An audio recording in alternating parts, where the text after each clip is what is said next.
स्वागत है आपका आपके अपने YouTube channel magic math bye Randhawa sir में। आज हम डिस्कस करने जा रहे हैं क्लास 9 का चैप्टर नंबर 7 एक्सरसाइज 7.1। तो चलिए हम जो स्टार्ट करते हैं 7.1 में हमारा कॉन्ग्रुएंस ऑफ ट्रायंगल्स के बारे में जिक्र है। हम सबसे पहले आपको ये बताना चाहेंगे कि दो फिगर है कॉन्ग्रुएंट कब होती है। कॉन्ग्रुएंस का मीनिंग क्या होता है? उसका साइज और शेप दोनों सेम, यानी दोनों एक जैसी हो। जैसे ये हाथ है और एक ये हाथ है, अब इसका साइज भी सेम है और शेप भी सेम है। इनको हम क्या बोलेंगे? कॉन्ग्रुएंट। ठीक है जी। टू फिगर्स जिनका साइज भी सेम हो और शेप भी सेम हो तो उनको क्या बोला जाएगा? कॉन्ग्रुएंट। जैसे इसका साइज और शेप दोनों सेम है, ये क्या होंगी? कॉन्ग्रुएंट। अब एक अपना हाथ दीजिए। अब ये देखिए साइज सेम है, साइज सेम नहीं है लेकिन शेप सेम है। ठीक है जी। इसकी सिर्फ आपकी और मेरे हाथ की सिर्फ शेप सेम है तो कॉन्ग्रुएंट नहीं होगा। कॉन्ग्रुएंट किसमें होता है? जिसमें साइज और शेप दोनों सेम हो। साइज और शेप दोनों सेम हो। तो लिख लीजिए कॉन्ग्रुएंट का डेफिनेशन।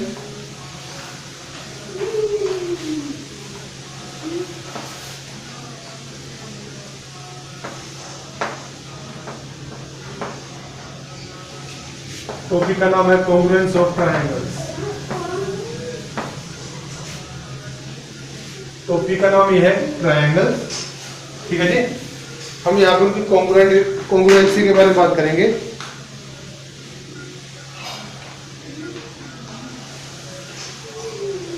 तो लिखना है, लिख सकते हैं। Two close figures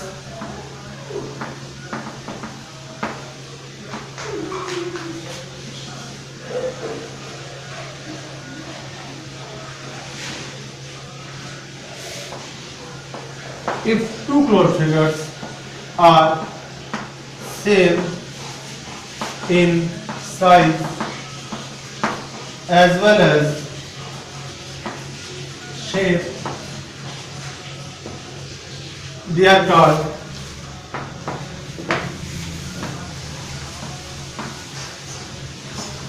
congruent figures. They are called congruent. ठीक है जी। समझ में आ गया? दो फिगर्स कॉन्ग्रुएंट कब होती हैं? जब उनका साइज भी सेम हो और शेप भी सेम हो। ओके। इसके बाद आते हैं ट्रायंगल्स कॉन्ग्रुएंट कब होते हैं?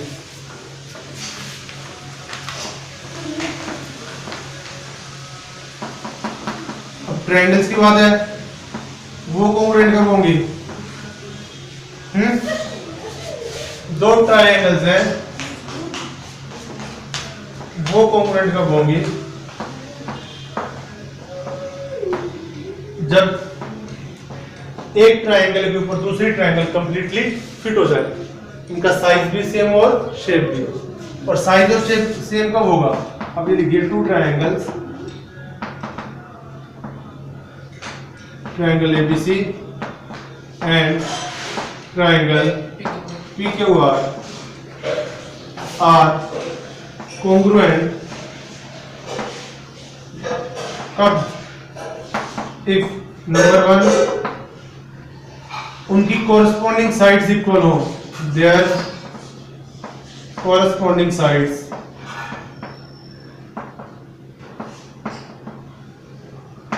are equal।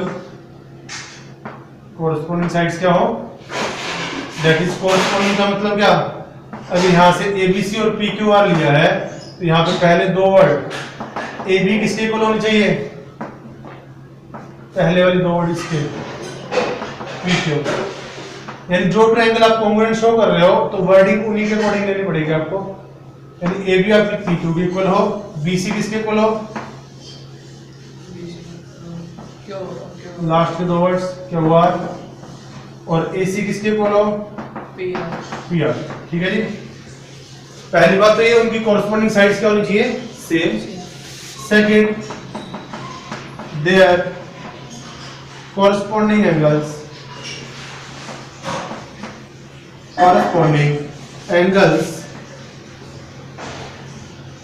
are equal।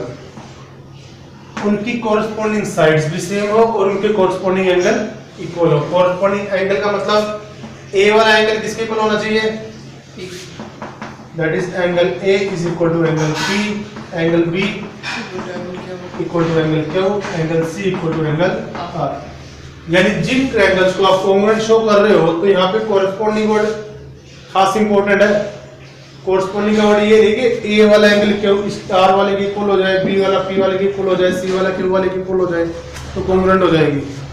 Jin triangles की बात कर रहे हो तो कॉरस्पॉन्डिंग का मतलब ये है कि जो आपने यहाँ पे वर्डिंग लिखी है ट्रायंगल्स के बारे में, ठीक है जी, उसी के कॉरस्पॉन्डिंग एंगल्स हो और उसी के कॉरस्पॉन्डिंग साइड्स हो।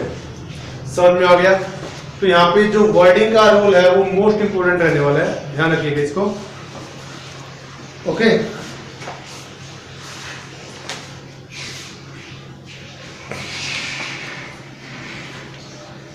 अब इसके अकॉर्डिंग मैं आपसे क्वेश्चन पूछूंगा, आपने बताना है कि इनमें से कौन कौन सी फिगर कॉन्ग्रुएंट है। 111 पेज बोलिए, एनसीईआरटी का पेज नंबर 111।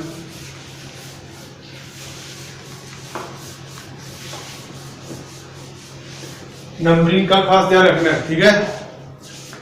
तो ये कुछ शेप्स दी गई हैं इसमें, ट्रायंगल एबीसी, ए बी आपकी 4.5, बीसी है आपकी 5 और एसी है आपकी 4 सेंटीमीटर। सेकेंड है ट्रायंगल पी क्यू आर,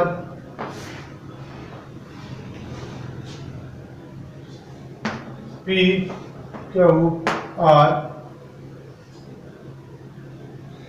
ये क्यू आर आपकी 5 है, ये 4 है, ये 4.5 है।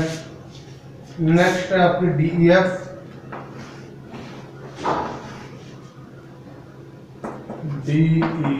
ऐसे कुछ 4.5, 5, 4। Next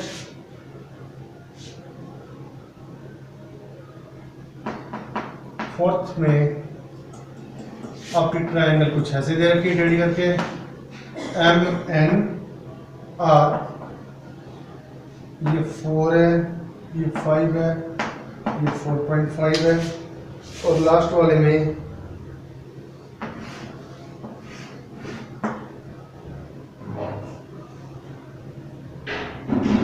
STU।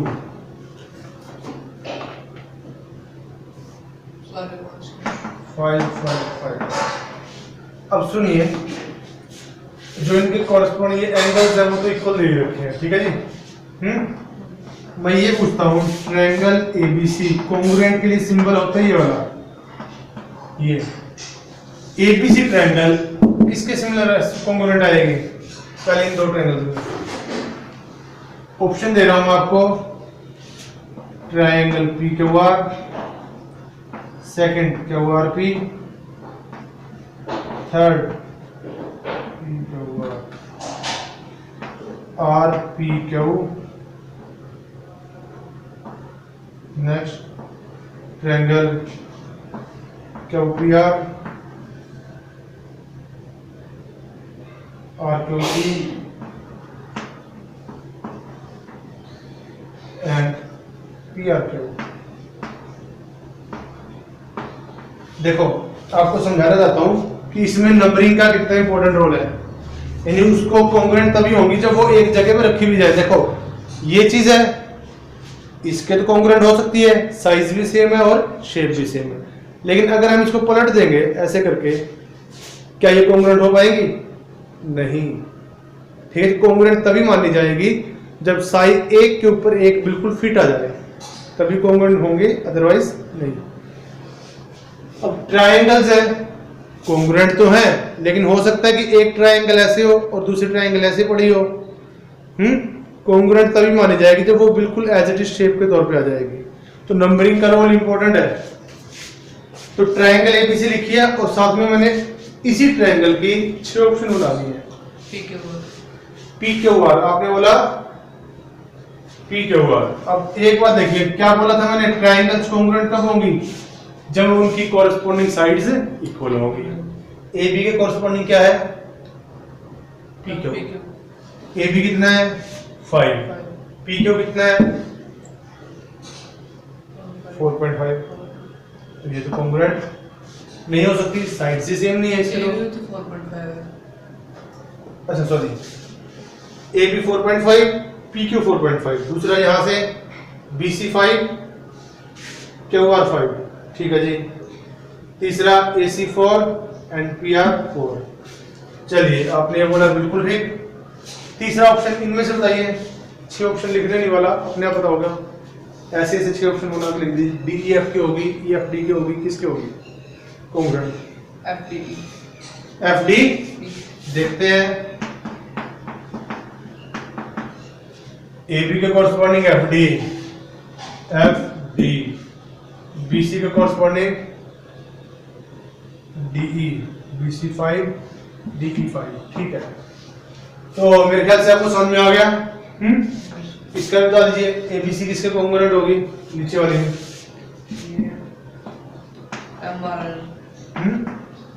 Congruent to triangle M R N. Check कर लेते हैं हम, A B M R, B C R N, ठीक है बच्चे। समझ में आ गया कि नंबरिंग का इसमें बहुत बड़ा रोल है। कर दो अब इसको। अच्छा, इसके बाद मैंने आपको ये बताया कि दो ट्रायंगल कॉन्ग्रुएंट कब होती है, शेप और साइज जब उनकी शेप और साइज दोनों सेम हो। ट्रायंगल्स में शेप और साइज हम किससे डिनोट करेंगे, साइड से और एंगल से, यानी जब उनकी कॉरस्पॉन्डिंग साइड भी सेम हो और कॉरस्पॉन्डिंग एंगल भी सेम हो, ठीक है। अब यहाँ पे कुछ क्राइटेरिया दिया गया है,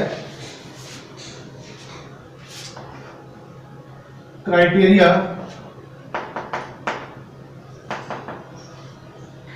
for congruent triangles, for congruence of triangles,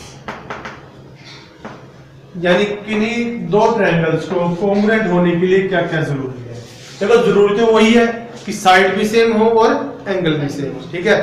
लेकिन ये कुछ क्राइटेरिया ऐसा है कि जिसमें देखो साइड कितनी है 3, एंगल कितने हैं 3, टोटल कितने पार्ट हो गए 6 पार्ट हो गए। ये क्राइटेरिया कुछ ऐसा कहेगा कि अगर आपकी ट्रायंगल कॉन्ग्रुएंट है तो हमें 6 के 6 पार्ट देखने की जरूरत नहीं है। अगर हम उन 6 में से अगर 3 पार्ट भी देख लें तो भी ट्रायंगल अपने आप कॉन्ग्रुएंट हो जाएगी, ठीक है। हमें बाकी 3 चीजें देखने की जरूरत नहीं पड़ेगी। लेकिन वो 3 पार्ट कौन कौन से होने चाहिए वो इसके बारे में बताएगा। 3 पार्ट आपके कौन कौन होने चाहिए। Number 1 side side side, triple S, यानी अगर किन्हीं दो ट्रायंगल्स की तीनों साइड्स आपस में इक्वल आ जाती हैं तो वो ट्रायंगल क्या हो जाएंगी कॉन्ग्रुएंट। हमें एंगल चेक करने की जरूरत नहीं पड़ेगी, एंगल अपने आप इक्वल आ जाएंगे, ठीक है जी। नंबर 2 सबसे इंपॉर्टेंट ये और सबसे खतरनाक साइड एंगल साइड। ये ऐसे कहता है कि अगर दो ट्रायंगल्स हैं, इस पहले वाले में क्या थी साइड्स थी ना, कि अगर आप दो ट्रायंगल्स की साइड्स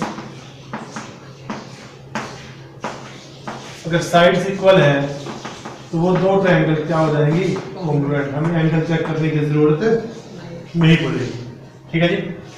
ये कहता है किसी भी ट्रायंगल की दो साइड्स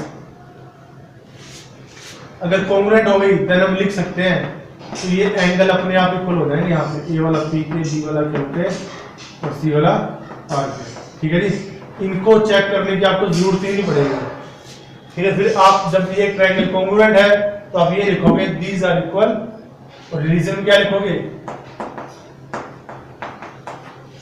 अगर दो ट्रायंगल्स हैं corresponding parts of congruent triangles, अगर दो ट्रायंगल्स कॉन्ग्रुएंट हैं तो उनके एंगल अपने आप इक्वल आ जाएंगे, ठीक है जी। तो यहां से आप तीनों साइड से आप शो करोगे, कॉन्ग्रुएंट का रीजन लिखोगे, इस रीजन से साइड साइड साइड से, ठीक है। उसके बाद ये एंगल आपके अपने आप इक्वल हो जाएंगे, इनको चेक करने की जरूरत नहीं पड़ेगी। दूसरा रूल जो साइड एंगल साइड वाला वो ये कहता है, अगर ट्रायंगल की दो साइड्स, कोई भी दो साइड्स ले सकते हो, जैसे हम यहां पे ले रहे हैं triangle ABC and triangle PQ का, इनकी कोई भी दो साइड लीजिए, मतलब बोलिए कौन सी है?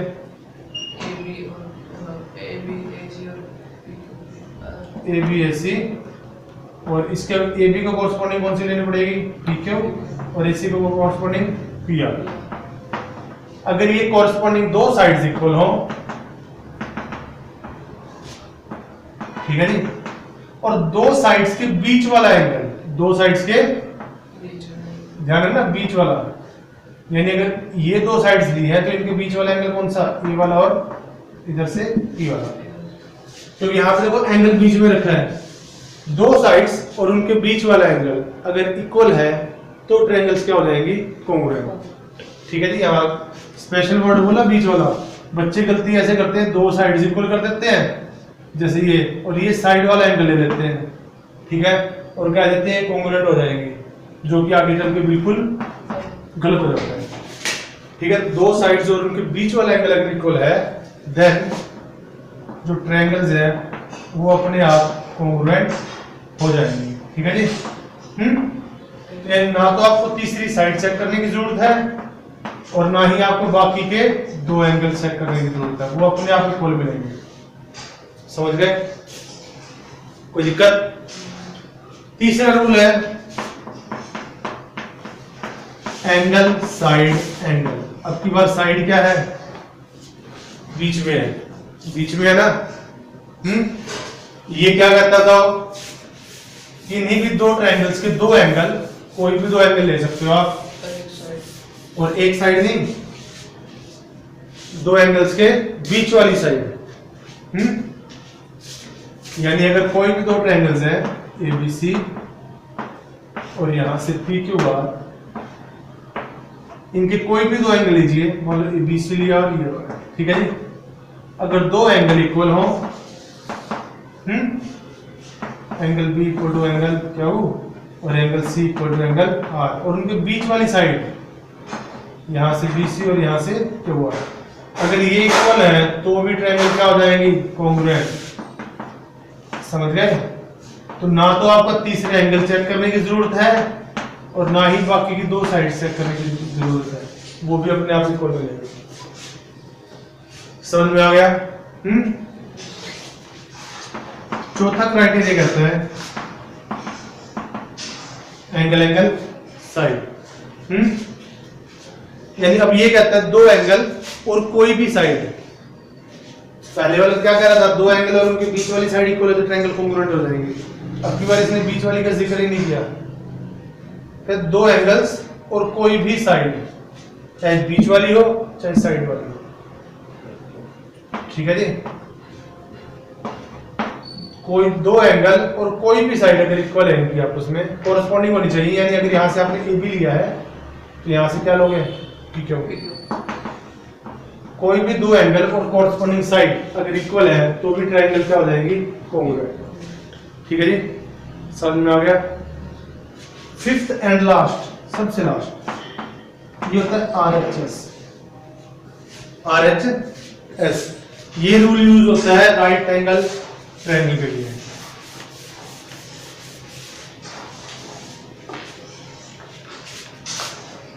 देखो वैसे तो देखो साइड साइड एंगल वाला कोई रूल होता नहीं है, साइड साइड एंगल वाला कोई रूल नहीं होता, लेकिन वो इसमें काम करेगा। कैसे? ये क्या है? राइट एंगल, यानी 90 का है तो एंगल ही। ये क्या है? हाइपोटेन्यूस। हाइपोटेन्यूस क्या होती है? साइड ही होती है ना, और ये भी क्या है? साइड। तो साइड साइड एंगल वाला रूल सिर्फ इसमें काम करेगा, राइट एंगल वाले केस में, अदरवाइज नहीं करेगा। कि अगर दोनों ट्रायंगल राइट एंगल ट्रायंगल हो, ठीक है जी, अगर दोनों ट्रायंगल राइट एंगल हो, यानी एंगल बी और एंगल क्या हो? 90 के होने चाहिए। ठीक है जी। उसके बाद अगर उनका हाइपोटेन्यूस भी इक्वल है, AC इक्वल टू PR, और इन दोनों में से कोई भी साइड आप ले सकते हो, ये वाली भी ले सकते हो और ये वाली भी। BC इक्वल टू क्या हुआ? ठीक है जी। राइट एंगल 90 वाला एंगल, हाइपोटेन्यूज भी इक्वल होना चाहिए और इसके अलावा एक एक्स्ट्रा साइड अगर इक्वल है तो भी ट्रायंगल क्या हो जाएगी, कॉन्ग्रुएंट हो जाएगी। हमें बाद में और चेक करने की जरूरत नहीं पड़ेगी। ठीक है जी। और ये सिर्फ किस केस में लागू होगा, जब ट्रायंगल आपकी राइट एंगल ट्रायंगल है। समझ में आ गया? तो ये 5 रूल्स हैं, लिख लीजिए। पूरे चैप्टर में इसके अलावा कोई और यूज नहीं होगा। ठीक है जी, नोट करना, नोट कर लीजिए। समझ गए? Yes, sir. कोई दिक्कत? ओके। 5 रूल्स नोट कर लिए ना? बताइए कौन कौन से हैं? Side, side side side